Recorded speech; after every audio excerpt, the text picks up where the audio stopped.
head of missions for Assemblies of God in Burkina Faso. I've asked him if he would tell us a little about the work of missions for Assemblies of God in Burkina Faso and in the surrounding countries. Okay, it's a long story. Thank you for coming. And thank you for wanting to know how the mission started in Faso. It was almost 89 years ago. But in a church in the state, a prophecy was given. And this prophecy was that there is a people in West Africa called Muslim people who will go and bring them good news. It took some time until one single lady stood up. Then a second lady plus two couples. And they were sent. They went through Sierra Leone and they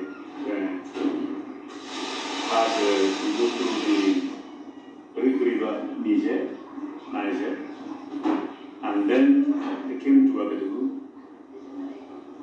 in 1920. From the work, they did not come with bicycle nor a car.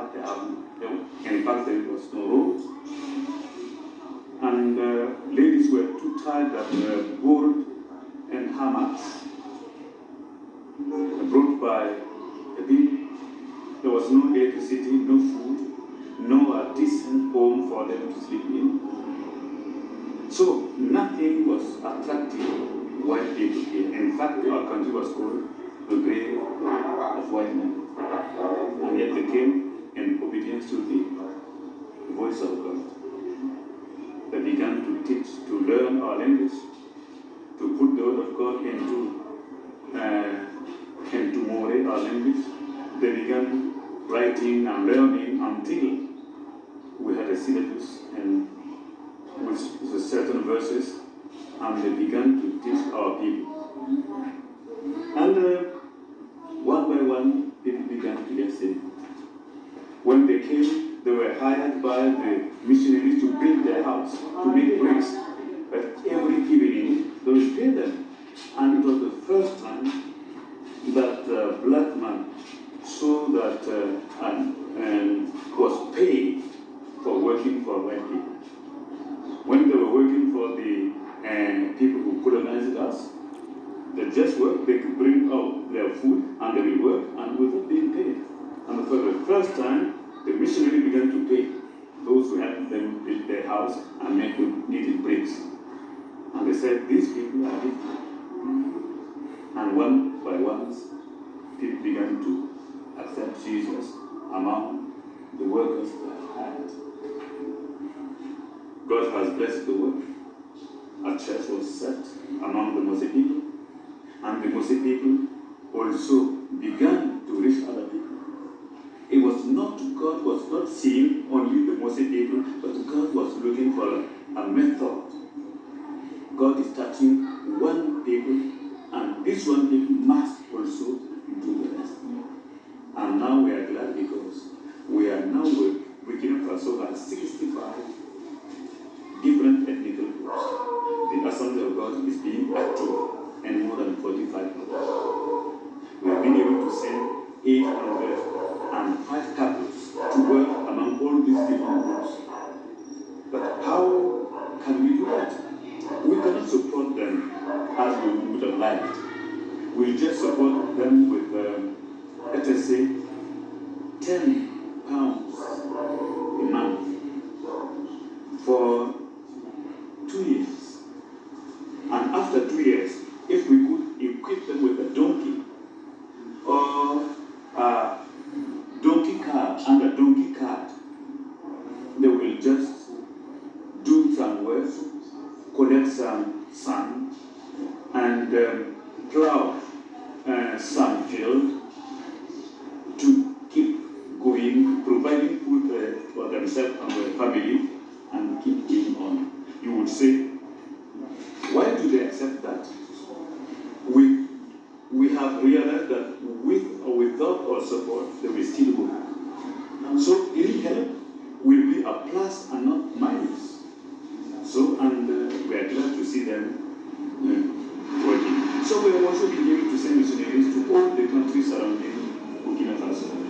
Coast, Niger, Mali, Ghana, and Benin, Ivory Coast, and Togo.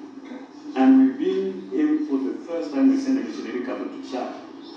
And this, when we sent our first couple to Chad, his budget, I don't know how to say it, and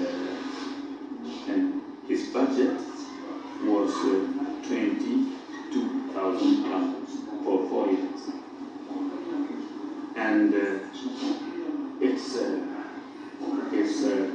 lot of money. It's our 20 million in our local funds for 4 years. Maybe a lot higher for England, it's not a lot. Okay. And he visited a program here among 15 churches. And when he ran over in these 15 churches, we saw the engagement of 13 churches. The whole amount needed was met. The first time. And even with the crisis, people have lost their work here. The churches were touched by his message. And the church, one church said, we will support you with £1 million every year.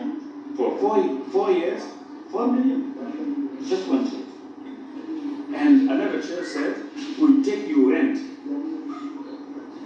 You yearly rent for 4 years. And that will be almost also 100,000 francs a month. No, 17,000 francs a month. 12 times, 4 times, that will be close to 4 million. 2 churches already having 8 million of francs. So someone else has said, we will pay him, we will take his salary, 50,000 francs a month, meaning 600,000 francs 1 year. 1 year. You multiply by 4, it's 2,400,000 francs. So 5 churches that already have this amount. And our church took the plane ticket, and the ladies took the equipment of the house. I mean, all the necessary things to live in a house. So, and they left. And this young couple, the missionary father, his brother, Jonas Hinton, that you are helping to build. But when he went on the field, just 3 months inside that, he said, I'm not anxious because my father had the children and friends who will take care of his work. So he did not come. And because we couldn't afford to have him flown in, but we will look for a time for him to come. But not now. So this is to say that, and what has touched me is that before Brother Jonas passed away, he heard that we need a missionary to send to Ghana. He came to me and said, if there is no one, I'm ready to go to. I looked at him and the Lord said, no, you will not go. Your son is already inside. You've done over 10 years of interior mission. You are getting old. Wisdom did not allow me to send you. You will not go to. And less than 3 months later, he was with me. So, and now we have 63 couples abroad Burkina Faso. And the one couple that we just sent is in Canada. We could not have money to send a family in Canada. We could not have enough money to support a couple's life in Canada. We have to agree with the church who is asking us a missionary who agrees to take all this in charge and to give them necessary what is needed to live in Canada without making our missionary to be a beggar. So know, we are aware that we cannot, and we cannot have money to send all our missionaries. But we'll do what we can. Because if people did not come here, we would have not heard the word of God. And we want to play our part and we want to mission. That is motivation that has guided us. When I came from England after having been in IBTI, I served 2 years after IBTI study, and then I came back and the Lord put heavy in my heart to prove mission. It took me 10 years to convince the leaders until they accepted me to head this department. So we have sent people and Wida. There was a village there where no evangelical churches was there. No one was daring to go there to preach the gospel. And God called a missionary from Burkina Faso who went. Then another missionary. Today we have 10 churches in that locality. And 6 young men from this Voodoo tribe are now serving the Lord as a result. And the church is still going, even though our missionaries came back home. And Niger, which is a totally Muslim country, the work was so dark that the missionaries, that the country, the leaders, the political leaders have decided to decorate to Christians with a medal of missionary. And they sent him exceptionally because he did not have any level to go to university, but he was a school teacher. He was a school teacher, and for 10 years, if they send 50 children to exam, 50 will pass. If they send 60 will pass. No one has failed his exam, and the political leader said, we will have this man at the inspector school. In Burkina Faso, he would have never dreamed to go to university to start inspectors school, training school. He went there with those who have masters and high level. But the first year, he was among 71 students. He was how to teach, how to succeed, and they teach. And they are paying $1.5 million francs a year for study. We could have that. So this is a man who's a Christian in a Muslim country, In a Muslim country. invited by the government to run their school system because he's so influential. And we got children from all Muslim families. They will sing praises to Jesus. In Dakar, the same thing happened. In Dakar, when we sent a missionary, he did not have a bicycle. He was not able to be. We could not buy him a bicycle because it's sandy. A bicycle or a motorbike will not work. He was walking on foot, meeting the children under trees. Within 2 months, in all the families, parents began to wonder, what happened to us? They don't fight each other. That's the same. That's one of that. It's not something is wrong, something has happened to them. They don't curse each other as they used to do. They don't make difficulty to each other, and they obey. If we send them to do something, they couldn't obey. What happened? And they asked the student. I said, but what can I help us? Let us. He told the stories of a man. And when we fight, we call that man to help us, we don't fight anymore. What is this man? He told us that his name is Jesus. And he missed Catholic, Muslim. So they began to watch our missionary, to follow him. And they said, this man has something big that we don't have. Let us welcome him. And they made him to be the mayor of the town, made him to be a distinguished citizen of that big city in Senegal. And every year they will give him a budget of the town hall, we will give him 500 euros to develop his children. He has opened 8 churches. He has started a school. He came this year and he went into the churches, and everywhere he went, great revival. People are giving for mission. We have no money, but we do what we have. What we have. And in Asia, they are asking teachers, us to send them teachers, 6 months, 4 months to teach in their training schools and their Bible school. In Guinea, our missionary there is heading a Bible school. Training, teaching. They will teach the students not only the word of God, but how to grow cabbages, how to grow potatoes, tomatoes, anything, and how to raise chicken. And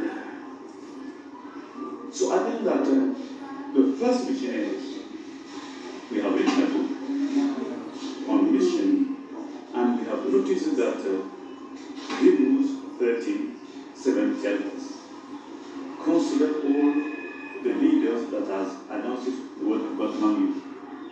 See what has been, how deep ended, the end of their life, and imitate.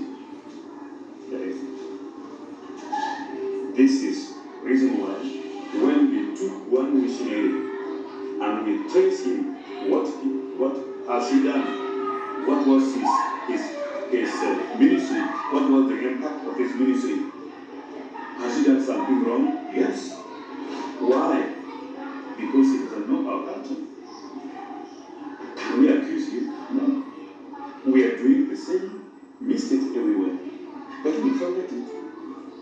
But we will take what he has done positively to add what we have and we'll carry it. And we just finished the book. We just printed it. We are going to print it and we will carry it in French. It is now being printed in the morning and it will be done in English.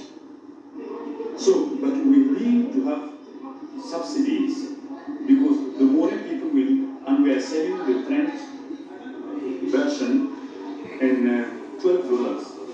But to have some, most of our people who can read more cannot afford to buy it. So we have, someone has given us money so that we could sell it 2,500 francs to the mosque. And someone will give almost double of it so that we could sell it to many people. So, time is up. Let's ask you a couple more questions very briefly. One more. I'll put 2 questions into one. Okay. You said at the start that there was 20 unreached people groups in Burkina, was that right? 65. Unreached. Where there was no 65 different ethnic groups, including Muslim. But now we are working among 45 of them. So there's 20 groups that are untouched? No. I wouldn't say there is no time where there is no differences. Okay. But we consider that when there is 50 pastors, at least 50 pastors, we consider that tribe as being reached. So finally then, this was part of the same question. How can people help you achieve your vision in this country and in the country everywhere? For example, this year, we have more than 25 Burmese from East. And East, they should go to Bible school to support one of these because they come from newly established churches. The pastor has nothing. The pastor is growing his own living. Christians who have not yet independent, are not earning anything to take tithes and offering as they should. So, to train one of these people to Bible school, we pay 50,000 francs a year. That's for 3 years. And we gave them 5,000 francs for a single 7,500 francs for a cup for 7 years a year, because the school year is 7 years. And then after the holiday, we will send them back to their own inn. And we have land churches. After, then they will come back to the school until they get out, and they will go back to their own inn. So we could send 50 of these kind of people if only we have churches or Christians willing to sponsor that project. It's part of the image. And also there are people who have churches that have 100 people, 200 people that even have the drinking water. But we do not ask the whole church to be given us. We need just the iron roof and the wood to nail them on. The rest, the wood, Christian will do. So you think how much would the roof on a church for 100 people cost? I couldn't. We need at least 75 iron sheets. And each iron sheet will cost 4,000 francs.